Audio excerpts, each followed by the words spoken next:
Yanto, pemuda desa yang hidup damai bersama neneknya, menjalani hari-hari penuh ketulusan dan kesederhanaan. Namun, semuanya berubah saat ia mendengar suara aneh dari rumah kosong, yang selama ini dikenal angker oleh warga desa. Rasa penasaran membawanya pada penemuan mengejutkan seorang wanita asing yang lumpuh dan terikat di dalam rumah itu. Wanita itu adalah Catherine, janda asal Jerman yang menyimpan masa lalu kelam dan menjadi korban pengkhianatan orang-orang terdekatnya. Saat Yanto memutuskan untuk menyelamatkannya, ia tak hanya harus berhadapan dengan bahaya fisik, tapi juga misteri besar yang perlahan terkuak.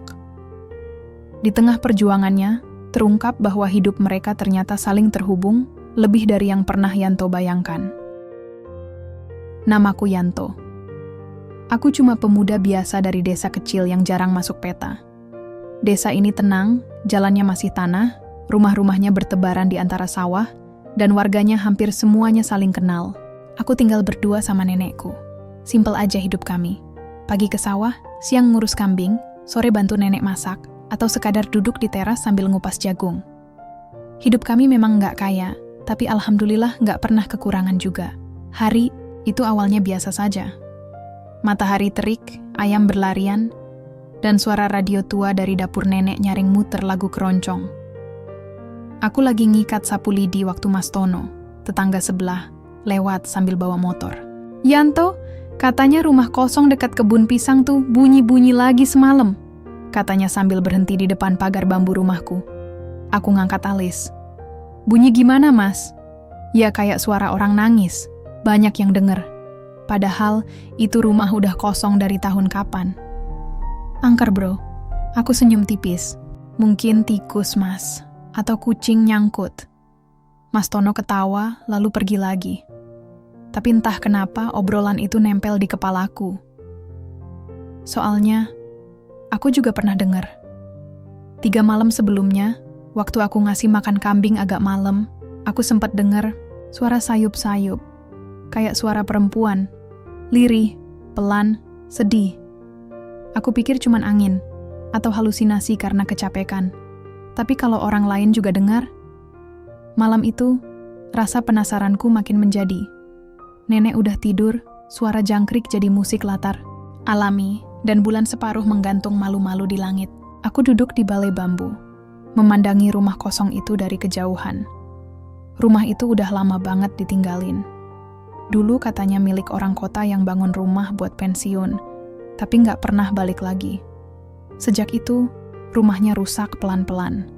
Atapnya bolong, pintunya miring, jendelanya nganga kayak mulut ngorok. Anak-anak kecil di desa bilang, itu rumah hantu. Ada yang pernah lihat nenek-nenek rambut panjang di dalamnya.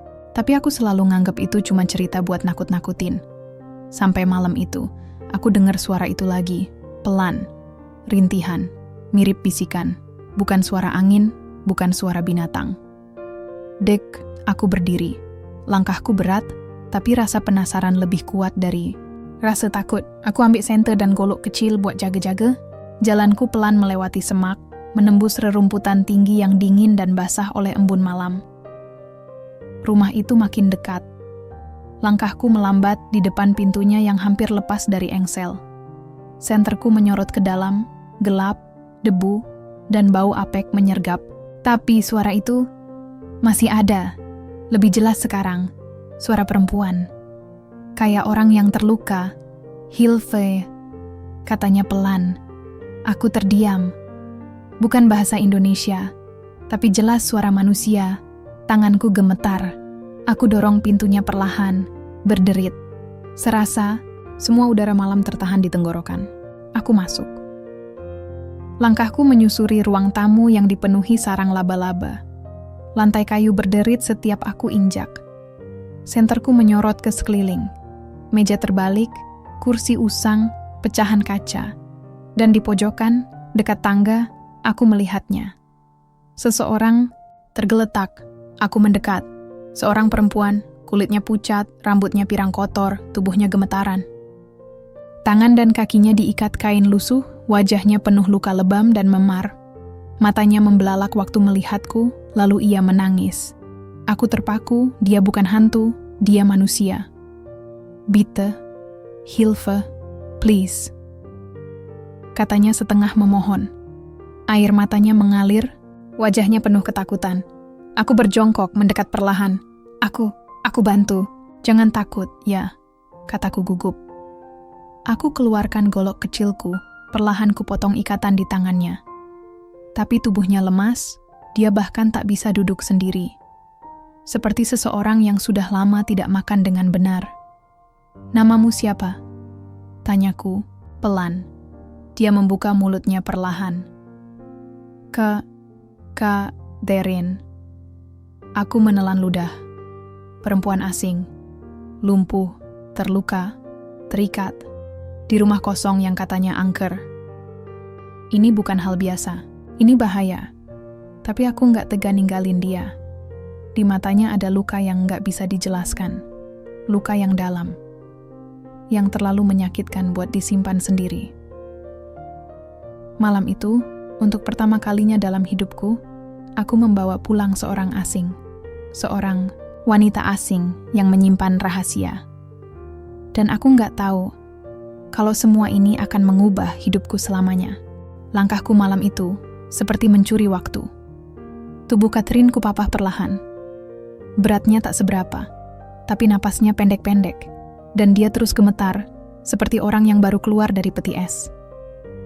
Aku nggak berani bawa dia ke rumah nenek. Kalau nenek bangun tengah malam dan lihat aku bawa perempuan asing yang luka-luka, bisa pingsan beliau. Untungnya, ada gubuk tua peninggalan bapakku di belakang kebun. Sudah lama tak dipakai, tapi atapnya masih utuh, lantainya masih bisa diinjak, dan cukup aman buat tempat singgah sementara. Disitulah aku bawa Catherine. Dengan pelan aku baringkan dia di atas tikar sobek yang kubentangkan cepat-cepat. Catherine, kamu aman sekarang, bisiku pelan. Entah dia mengerti atau tidak. Dia menatapku dengan mata yang basah, tapi tidak lagi sekacau tadi. Pelan-pelan, dia mengangguk. Napasnya mulai tenang, walaupun sesekali terisak.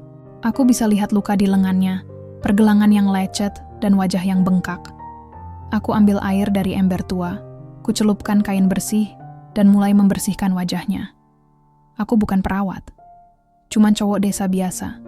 Tapi saat lihat manusia dalam keadaan seperti itu, yang muncul bukan panik, tapi keinginan buat nolong. Sederhana aja, kayak kita nemu anak kucing kehujanan di pinggir jalan. Maaf ya, kalau sakit, kataku pelan sambil menempelkan kain dingin ke pelipisnya. Dia menahan napas. Danke, thank you, ucapnya pelan. Aku senyum kecil. Yanto, kataku sambil menunjuk diri sendiri. Namaku Yanto. Dia mengangguk pelan. Catherine, kami terdiam lama. Hanya suara jangkrik di luar gubuk yang mengisi udara. Bulan mulai turun. Fajar masih jauh. Tapi aku tahu malam itu akan jadi malam paling panjang dalam hidupku. Pagi harinya aku pulang sebentar ke rumah. Nenek udah di dapur. Bikin teh manis sambil nyanyi kecil. Aku cium tangannya seperti biasa. Kemarin malam kemana toh? Tanyanya. Ke kandang. Ada kambing yang makannya kurang, Nek. Nenek mengangguk, tapi matanya curiga. Mungkin karena bajuku masih bau asap dari kayu bakar yang kupakai semalam di gubuk. Aku cuma bilang, mau ke kebun lagi habis sarapan ya. Nenek nggak tanya lebih lanjut. Setelah minum teh dan ngantongin roti buatan nenek, aku balik lagi ke gubuk. Catherine masih tidur, tapi wajahnya lebih tenang. Kulitnya pucat, tapi tak sepanik semalam. Aku taruh roti dan air di dekatnya. Waktu dia bangun, dia sempat kaget. Tapi pas lihat aku, dia tersenyum pelan. Senyum yang rapuh. Aku bawa makanan. Kamu lapar? Tanyaku. Dia mengangguk. Tangannya gemetar saat ambil roti, tapi dia makan perlahan. Dari caranya mengunyah, aku tahu dia udah lama nggak makan yang layak. Seolah mulutnya lupa gimana caranya menikmati makanan. Selesai makan, aku coba ngobrol. Kamu dari mana? Kok bisa di sana? Catherine mengernyit. Dia sulit bicara. Mungkin karena bahasanya terbatas, atau karena trauma. Tapi dari gerakan tangannya, mimik wajah, dan beberapa kata, aku mulai dapat sedikit cerita. Dia dari Jerman. datang ke Indonesia bersama seorang laki-laki, entah suaminya atau orang yang dia percaya. Laki-laki itu bawa dia ke desa ini, tapi entah kenapa, dia disiksa, diikat, dan ditinggal di rumah kosong. Katanya ingin sembunyi dari seseorang, tapi dia tidak tahu siapa atau kenapa. Aku mendengarnya dengan dada sesak. Manusia macam apa yang bisa melakukan hal kayak gitu ke orang lain? Kamu nggak bisa jalan. Tanyaku pelan. Dia menggeleng. Air matanya menetes. My legs. No good. No feel. Aku mengangguk paham. Lumpuh. Entah karena kecelakaan atau karena disiksa, aku menarik napas panjang. Rasanya kayak nerima amanah berat tanpa tahu caranya. Tapi satu hal pasti, aku nggak bisa biarin dia sendirian lagi. 3 hari pertama aku sembunyikan Catherine di gubuk. Aku rawat lukanya, kasih makan, dan jaga dia dari kejauhan.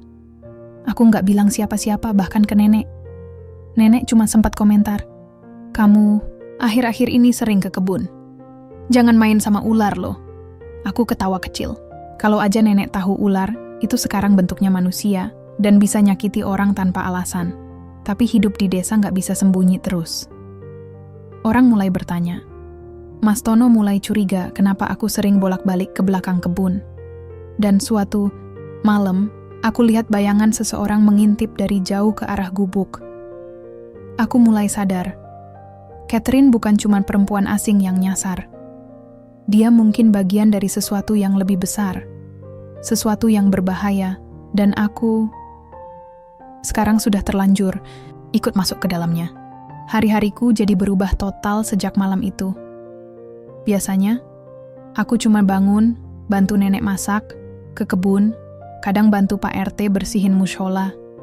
Tapi sekarang, setiap pagi aku selalu sempatkan ke gubuk dulu, bawa makanan, periksa kondisi Catherine, dan ngobrol sebisanya. Lucu juga, bahasa kami kacau balau, aku nggak bisa Jerman, dia cuma bisa bahasa Inggris terbata-bata. Tapi entah kenapa, kami tetap bisa mengerti satu sama lain. Mungkin karena kami berdua sama-sama sendirian. Pagi itu, waktu aku datang, Catherine lagi berusaha duduk sendiri. Aku langsung lari kecil dan bantuin dia bersandar ke tumpukan bantal sobek yang kutumpuk dari rumah. Dia tersenyum tipis, tapi kelihatan lega. "Kamu kuat juga, ya?" kataku sambil bercanda. Dia menoleh dan menjawab pelan. "Strong woman?" Aku ketawa. Iya, strong woman. Tapi jangan maksa juga." Tangannya masih gemetar, tapi dia mulai bisa pegang sendok sendiri waktu makan. Kakinya belum bisa digerakkan sama sekali. Luka di pergelangan tangannya juga masih merah. Tapi pelan-pelan, aku lihat warna hidup mulai balik ke wajahnya. Yang tadinya pucat kayak mayat, sekarang udah mulai hangat. Bahkan sesekali dia berani tanya, "Today what day?" Aku jawab, "Selasa." Dia mengangguk kecil. "Long time I sleep?" "Ya, cukup lama," jawabku. "Tapi kamu selamat sekarang." Setelah beberapa hari, aku mulai mikir soal pengobatan. Kalau dibiarkan terus kayak gini, lukanya bisa infeksi. Tapi kalau bawa ke puskesmas, bisa-bisa malah jadi bahan gosip. Desa ini kecil, 1 orang flu aja bisa dibahas seminggu. Akhirnya, aku minta tolong ke Bu Imah, bidan kampung yang udah tua dan gak banyak omong.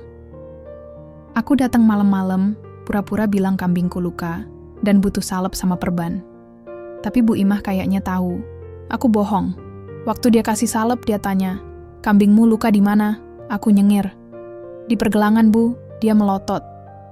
Kambing punya pergelangan, aku nggak bisa jawab. Tapi untungnya Bu Imah nggak maksa tanya. Mungkin dia paham ada hal-hal yang lebih baik nggak diumbar. Dengan salep dan perban seadanya, aku rawat luka Catherine tiap malam. Dia selalu bilang thank you berkali-kali. Tapi aku cuma jawab, nggak usah, aku juga manusia. Karena jujur aja, ngerawat dia bukan soal balas budi. Ini soal nurani. Suatu malam, kami duduk berdua di depan gubuk. Catherine pelan-pelan cerita lebih banyak. Tentang hidupnya di Jerman. Tentang bagaimana dia dulu guru seni. Tentang pria bernama Stefan. Orang yang dia kira akan jadi pelindungnya, tapi malah mengurungnya. Stefan, he changed. Before, good. After, evil. Aku diam. Tak tahu harus bilang apa. Kadang-kadang aku merasa ini semua terlalu aneh. Aku cuma pemuda desa, hidup tenang, gak pernah keluar kampung lebih dari 20 kilometer. Tapi sekarang, aku duduk sama perempuan Jerman yang selamat dari penyiksaan dan bersembunyi di gubuk reyot. Aku pandang langit malam, bintang-bintang bertebaran, udara dingin. Tapi entah kenapa, hatiku hangat. Kalau kamu udah sembuh, mau ke mana? Tanyaku pelan. Dia menatapku lama. I don't know. No family, no friend, no home. Aku menelan ludah. Aku bisa rasakan kesepiannya. Aku pernah kehilangan bapak, tapi masih ada nenek. Dia, bahkan negara ini pun bukan tempat dia berasal. Tiba-tiba, aku merasa ingin bilang sesuatu. Tapi belum sempat aku buka mulut, suara ranting patah terdengar dari arah semak-semak. Kami berdua langsung menoleh. Aku berdiri dan pasang telinga. Kamu tunggu di sini, kataku cepat, lalu melangkah pelan ke arah suara.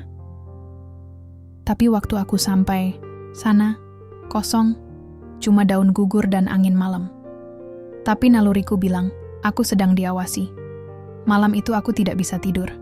Aku berjaga di luar gubuk, sambil pegang arit tumpul. Aku tahu, kalau ada yang berniat jahat, arit ini mungkin gak banyak membantu.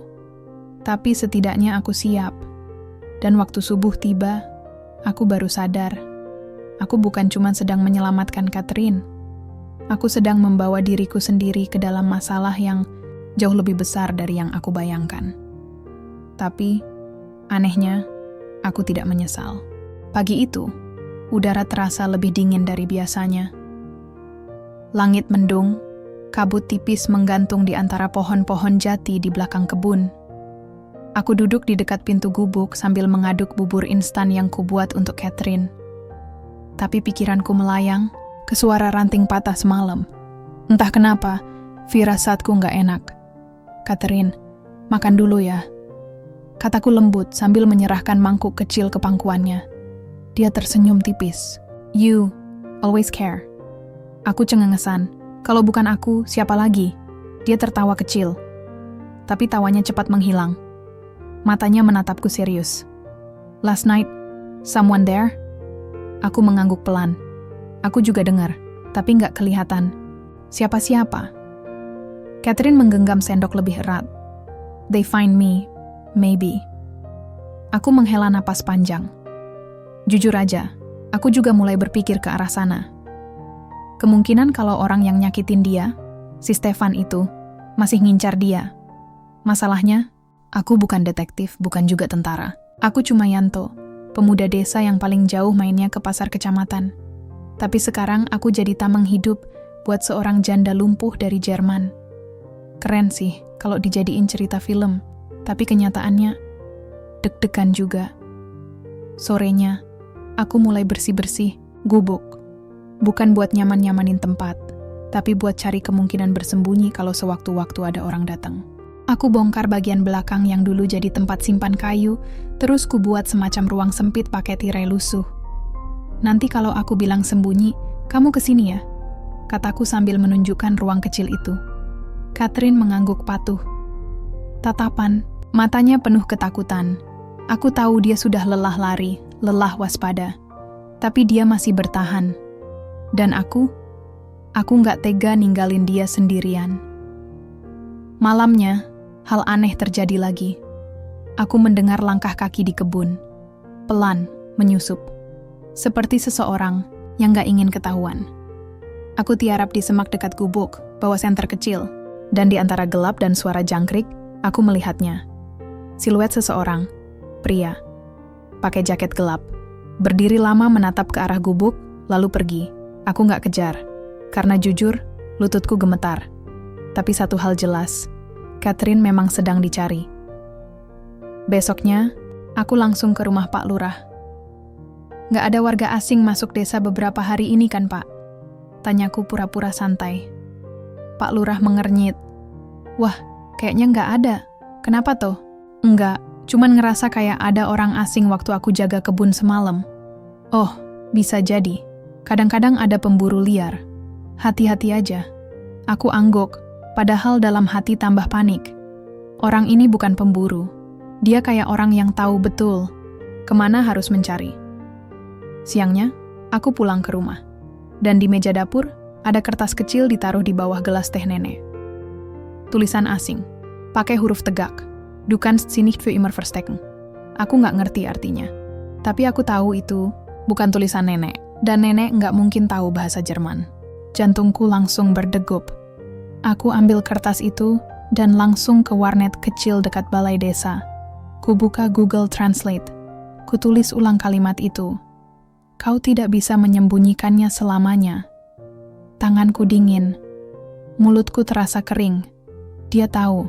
Siapa pun dia tahu aku yang menyembunyikan Catherine. Malam itu, aku nggak tidur sama sekali. Aku duduk di dalam gubuk sambil peluk Arit. Catherine juga nggak bisa tidur. Dia menatapku dengan mata cemas. Lalu tiba-tiba berkata pelan, Yanto, if something happened to me, you run, okay? Aku menoleh cepat. Jangan ngomong gitu. Dia tersenyum, pahit. I don't want hurt you. I already problem. Aku menggeleng. Aku nggak mau ninggalin kamu. Udah, jangan mikir yang aneh-aneh. Kita bisa lewatin ini. Dia diam. Lalu, air mata mengalir di pipinya. Aku nggak tahu harus bilang apa lagi. Tapi malam itu, aku makin yakin. Ini bukan sekadar urusan nolong orang. Ini udah jadi urusan nyawa, dan aku harus siap menghadapi apapun.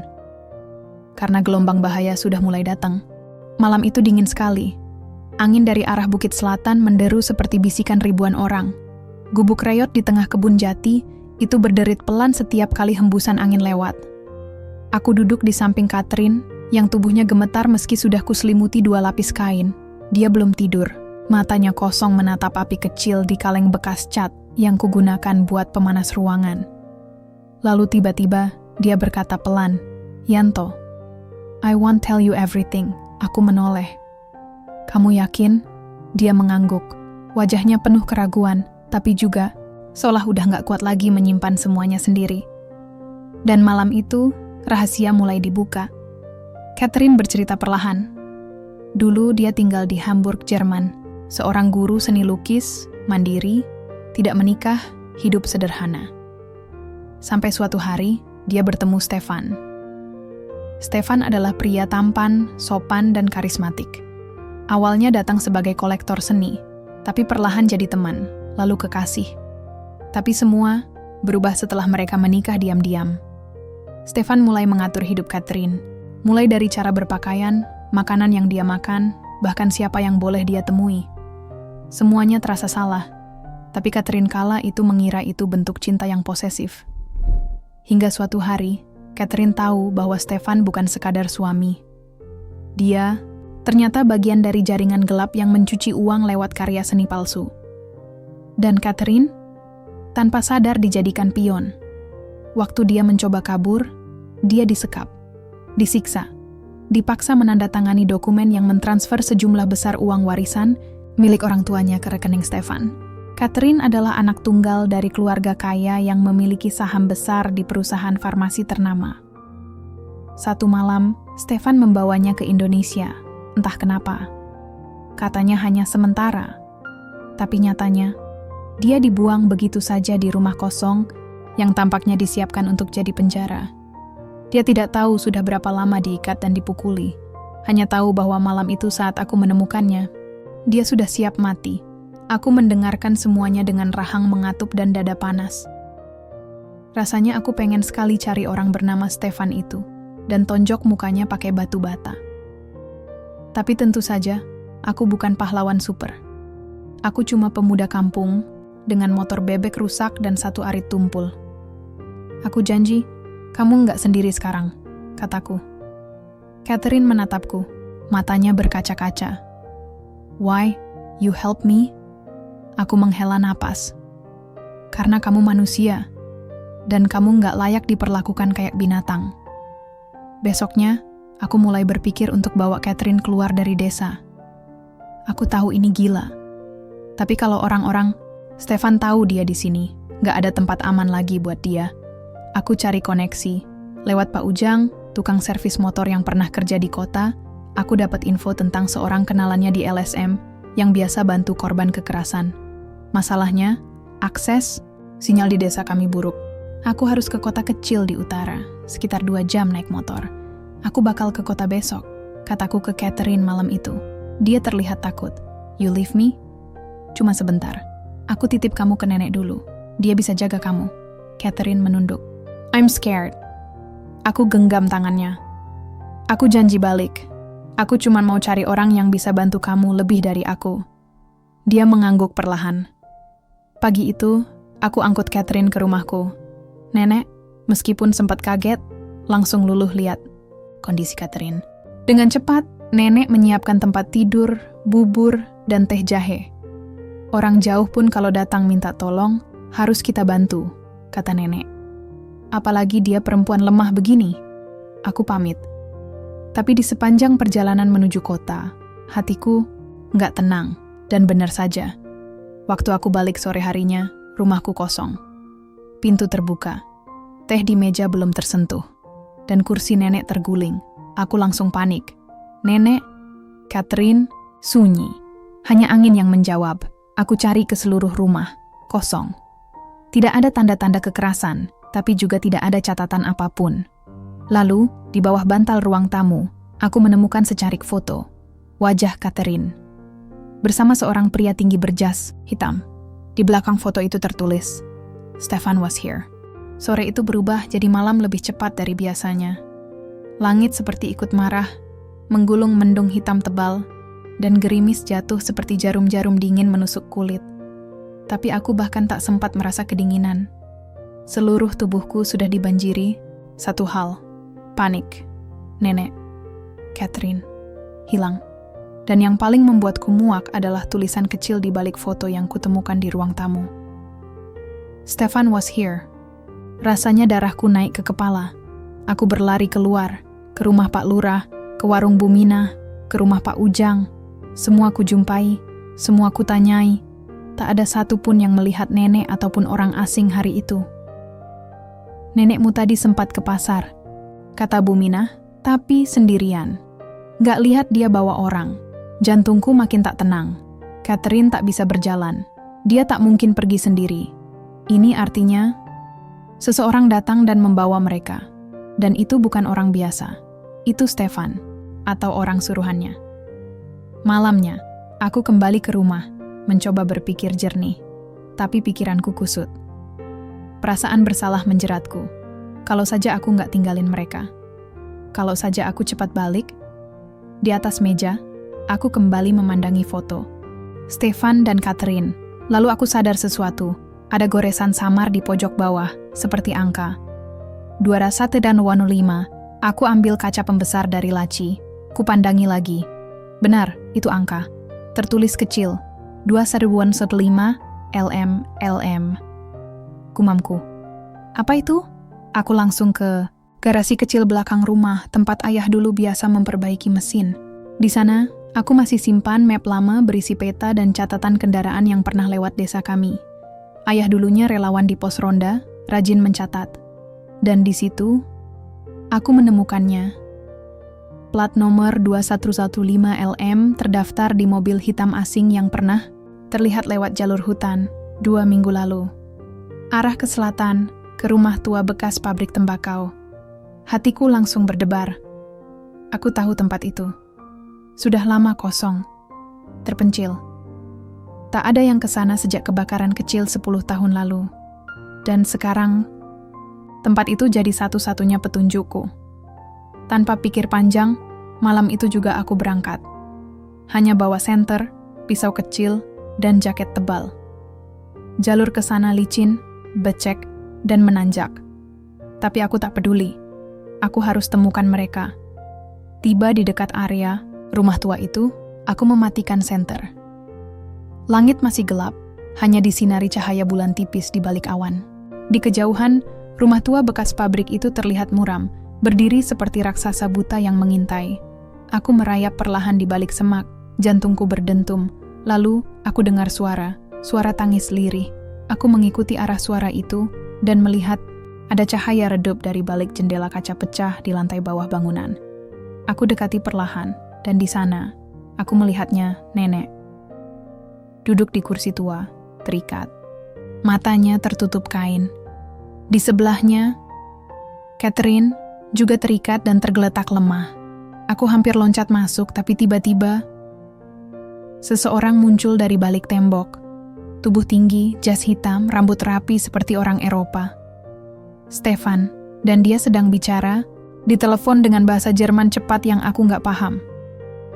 Tapi satu kata dia sebut berkali-kali. Yanto. Aku terkesiap. Dia tahu namaku. Dia tahu aku akan datang. Aku mundur pelan, berusaha kembali ke semak. Tapi tak sempat. Seseorang muncul dari belakang dan menodongkan sesuatu ke punggungku, besi dingin. Mungkin pisau. Atau pistol. Jangan gerak, kata suara berat itu. Bahasa Indonesia dengan aksen aneh. Aku ditangkap, diikat, dan dibawa masuk ke ruangan bersama nenek dan Catherine. Kita ketemu juga akhirnya, Yanto, kata Stefan, sambil tersenyum seperti orang yang baru saja memenangkan permainan catur. Lepaskan mereka, teriakku. Stefan tertawa pelan. Tenang, aku tidak mau melukai mereka. Kalau kamu bekerja sama, aku melotot. Kerja sama apa? Stefan mendekat. Wajahnya bersih, tapi dingin seperti batu nisan. Dia bilang padamu, kan? Katanya sambil melirik Catherine. Tentang uang, warisan, keluarga. Aku diam. Stefan menghela napas. Yanto, kamu tidak tahu siapa dirimu sebenarnya. Kamu pikir kamu siapa? Pemuda kampung? Anak desa? Hah, kalau kamu tahu kebenarannya, dia mendekat, menatapku dalam-dalam. Kau mungkin keponakan dari orang yang dulu menghancurkan hidup keluarga, Catherine. Aku terdiam. Ayahmu bukan petani biasa. Dia dulu pengacara bisnis gelap yang pernah bekerja dengan keluargaku dan mengkhianati mereka. Dunia seperti berputar. Stefan tertawa. Menarik, bukan? Takdir memang lucu. Dua keturunan dari dua pihak yang saling menghancurkan. Saling bertemu di tempat sekecil ini. Aku berusaha mencerna semuanya. Tapi satu hal yang kupikirkan sekarang adalah, aku harus keluar dari sini. Dan menyelamatkan orang-orang yang kusayang, apapun yang terjadi. Aku duduk di sudut ruangan lembab itu, tangan dan kaki masih terikat tali kasar yang membuat kulitku perih. Di sebelahku, nenek menggigil pelan.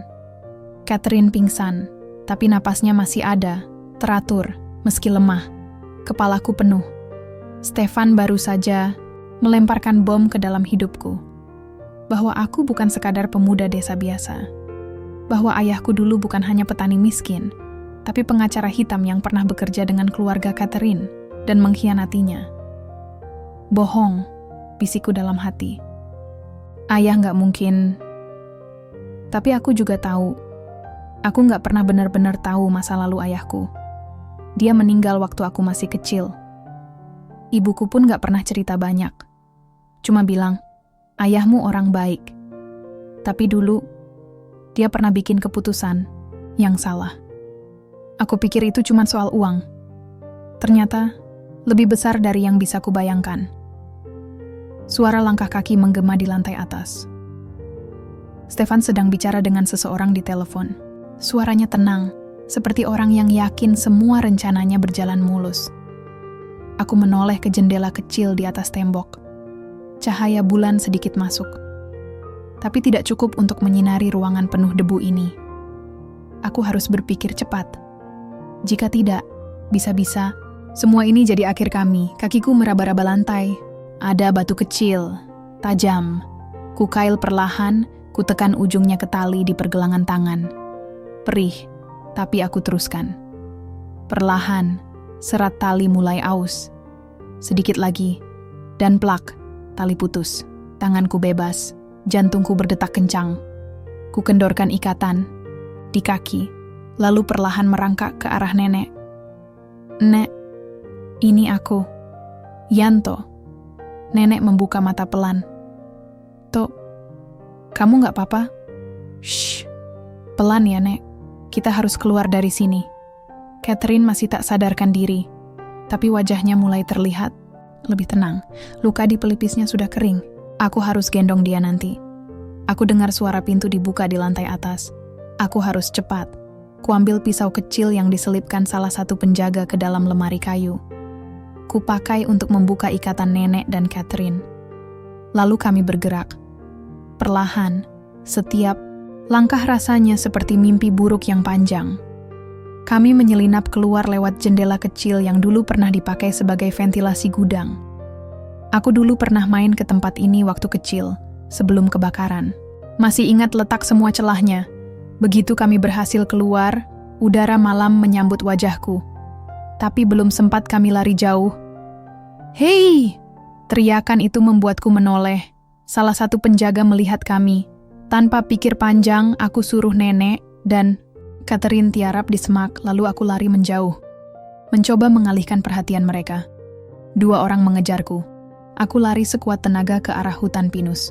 Nafasku tersengal, tapi aku terus berlari. Satu dari mereka hampir menyusulku, tapi aku tahu jalur licin ini. Di tanjakan curam, aku sengaja melompat ke samping, dan pria itu tergelincir jatuh ke jurang kecil. Yang satu lagi ragu. Aku ambil kesempatan untuk bersembunyi di balik pohon besar, lalu diam. Senyap, hanya suara jangkrik dan detak jantungku. Beberapa menit kemudian langkah kaki itu menjauh. Aku kembali ke semak tempat nenek dan Catherine bersembunyi. Mereka aman. Kami jalan kaki hampir 1 jam sampai ke jalan besar. Untungnya Pak Anwar lewat dengan mobil bak terbuka. Begitu melihat aku dan nenek, dia langsung berhenti. "Yanto, kamu dari mana?" "Cerita panjang, Pak. Tapi kami butuh bantuan. Bawa kami ke rumah Pak Lurah, ya?" Di rumah Pak Lurah, kami minta perlindungan. Aku ceritakan semua, tentang Catherine, Stefan, penculikan, sampai foto-foto dan petunjuk di rumah kosong itu. Pak Lurah terkejut, tapi dia percaya. "Ini harus dilaporkan ke polisi," katanya. Catherine yang mulai siuman, memegang tanganku lemah. "Yanto, danke, terima kasih." Aku menatapnya. Wajahnya pucat, tapi sorot matanya lebih hidup dari sebelumnya. "Aku akan bantu," kataku. "Sampai kamu benar-benar aman." Beberapa hari kemudian, polisi datang dari kota. Investigasi besar dimulai, tapi Stefan sudah menghilang. Rumah tua itu kosong. Tak ada jejak. Tapi aku tahu dia belum jauh. Dia akan kembali. Karena dia belum selesai, dan aku pun belum selesai. Karena Catherine masih belum mengungkap semua yang dia tahu tentang masa lalu keluargaku, tentang ayahku, tentang siapa aku sebenarnya, dan aku ingin tahu apapun yang akan kuhadapi nanti. Pagi itu, langit mendung. Desa masih sepi, embun belum kering di daun-daun pisang. Aku duduk di beranda rumah Pak Lurah, memandangi jalan tanah yang mulai becek. Di dalam rumah, Catherine sedang berbicara dengan 2 polisi dari kota. Nenek duduk di sampingku, menyuapiku bubur hangat buatan Bu Lurah. Tangannya gemetar sedikit, tapi penuh cinta. "Masih sakit kakinya?" tanya nenek. Aku mengangguk pelan. "Sedikit, Nek, tapi sudah mendingan." Aku nggak cerita soal mimpi-mimpi aneh yang terus menghantuiku belakangan ini. Wajah Stefan, darah, api, dan suara Catherine yang memanggilku dalam bahasa Jerman yang tak kupahami. Setelah beberapa hari di sini, Catherine mulai bisa bicara lebih banyak. Dan hari ini, dia bilang, dia siap cerita semuanya. Tentang siapa dia. Tentang siapa aku. Dan tentang warisan itu. Siang harinya, Catherine minta bicara 4 mata denganku. Kami duduk di ruang tamu. Jendela dibuka lebar. Angin lembut meniup tirai putih yang sedikit sobek di ujungnya. "Yanto," katanya, pelan. "Waktu pertama kali kamu temukan aku pikir kamu hanya anak desa polos. Tapi kamu bukan itu saja." Aku menatapnya, diam. Dia membuka tas kecil yang selalu dia pegang sejak ditemukan. Dari dalamnya, dia keluarkan sebuah amplop tua. Berwarna kecoklatan, bertuliskan nama dalam bahasa Jerman. Dia menyerahkan amplop itu padaku. "Buka," katanya. Di dalamnya ada surat, tulis, tangan, dengan tinta yang hampir pudar. Tapi aku bisa membaca satu kalimat pertama yang membuat leherku dingin. "Untuk anakku yang tidak pernah ku kenal, maafkan aku." Itu surat dari ayahku. Catherine menarik napas panjang. "Ayahmu dulu bekerja untuk keluarga kami. Dia terjebak dalam konspirasi, uang, dokumen, pengkhianatan. Tapi sebelum semuanya runtuh, dia mencuri satu dokumen penting. Bukan untuk uang, tapi untuk menyelamatkan anaknya." Aku menelan ludah. "Anaknya, aku..." Dia mengangguk. "Surat ini ditulis oleh ayahmu sebelum dia kabur dari Jerman. Dia tahu hidupnya tak akan lama. Dia meninggalkan warisan itu, bukan hanya harta, tapi juga kebenaran." Catherine membuka map lain. Isinya dokumen hukum, sertifikat tanah dan bangunan di Jerman, rekening bank, bahkan foto lama ayahku dengan seorang wanita Eropa, ibunya Catherine. Ternyata, kita punya darah yang terhubung, jauh tapi nyata. Kakekmu dan kakekku pernah bersaudara ipar. Kamu mungkin tidak sadar, tapi kamu adalah satu-satunya ahli waris sah yang tersisa. Dunia rasanya berhenti berputar. Aku, ahli waris, harta, Jerman. Lalu kenapa kamu sampai bisa terjebak seperti kemarin? Tanyaku, perlahan. Catherine menunduk. Orang yang aku percaya, asistenku sendiri, Stefan, menjualku. Dia tahu semua warisan itu akan berpindah padaku. Tapi begitu tahu tentang kamu, dia mencoba menghabisiku duluan. Dia gagal. Dan kamu menyelamatkanku.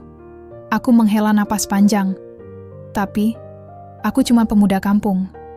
Aku nggak ngerti hukum. Nggak ngerti hidup mewah. Aku nggak ngerti apa-apa. Catherine menatapku dalam. Tapi kamu ngerti kasih sayang. Kamu ngerti keberanian. Itu lebih penting dari segalanya. Hari demi hari, semua proses hukum mulai berjalan. Stefan resmi jadi buronan internasional. Polisi internasional mulai mengejarnya. Catherine mengurus surat-surat resmi dan membawaku ikut dalam proses hukum sebagai ahli waris kedua. Tapi di saat semuanya terasa seperti kemenangan besar, aku malah merasa kosong. Hidupku dulu sederhana. Sekarang penuh tekanan. Dan saat tawaran untuk pergi ke Jerman datang bersama Catherine, mengurus semua warisan itu, aku bingung. Catherine memegang tanganku. "Kamu gak harus ikut, aku bisa urus semua. Tapi, kalau kamu ingin tahu lebih banyak tentang ayahmu, keluargamu, masa lalu kamu bisa ikut." Aku memandangi sawah dari jendela rumah. Burung-burung beterbangan rendah. Anak-anak desa berlarian sambil membawa layang-layang. Aku tahu, harta bisa menunggu. Tapi hati, tidak. Beberapa minggu kemudian, aku mengantar Catherine sampai bandara. Dia cium keningku sebelum naik pesawat. "Danke, Yanto. Untuk semuanya." Aku tersenyum. "Hati-hati ya. Sampai jumpa nanti." Dan dia pergi. Aku kembali ke desa. Hidupku nggak lagi sepenuhnya tenang, tapi juga nggak seburuk dulu. Aku mulai bantu Pak Lurah di kantor desa, mulai belajar bahasa Jerman, dan nenek tetap jadi segalanya buatku. Lalu suatu pagi, surat datang dari luar negeri, dari Catherine. Di dalamnya ada foto dia berdiri di depan rumah besar bergaya klasik. Di belakangnya ada tulisan, "Untuk rumah kedua kita. Kalau kamu siap, datanglah. Karena disinilah semua cerita akan dimulai." Aku tersenyum. Dan untuk pertama kalinya, aku merasa siap